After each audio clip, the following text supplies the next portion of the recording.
বৰ্তমান আমাৰ দেশত পাকিস্তান আৰু ভাৰতৰ মাজত যুদ্ধ হৈ আছে। গতিকেলৈ কাইলৈ হেনো আমাৰ অসমতো কেইবাখনো মক ড্ৰিলৰ আৰম্ভ হ'ব বুলি শুনিছোঁ। কেইবাখনো ৰাজ্যত মক ড্ৰিলৰ বাট আৰম্ভ কৰা হৈছে। গতিকেলৈ এই মক ড্ৰিল মানে কিনো? মক ড্ৰিল মানে এনেকুৱা এটা বস্তু য'ত নেকি বায়ু সেনা সৈন্যবিলাকক মানে এই ৰখা ঠাইবিলাকত হঠাৎ যদিহে আক্ৰমণ কৰে, তাৰ পৰা কেনেকৈ প্ৰিপেৰেশ্যন কৰি যাব লাগিব বা তাৰ পৰা কেনেকৈ বাচিব লাগিব এই বিষয়ে তাত শিকোৱা হয়। আৰু বৰ্তমান আমাৰ অসমত কেইবাখনো স্কুল খুলিব বোলে মক ড্ৰিলৰ ওপৰত। গতিকেলৈ তাত ট্ৰেইনিঙো আৰম্ভ হ'ব বুলি অনুষ্ঠেয়ো বৰ্তমান টুইটত দিয়া হৈছে।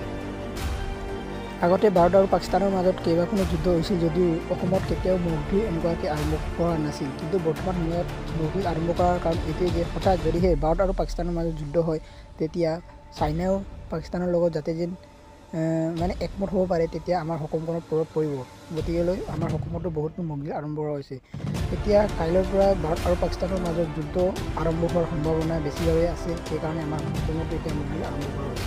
গতিকেলৈ মক ড্ৰিলৰ ওপৰত নেক্সট ভিডিঅ'ত আপোনালোকক মই ধুনীয়াকৈ বুজাবলৈ চেষ্টা কৰিম।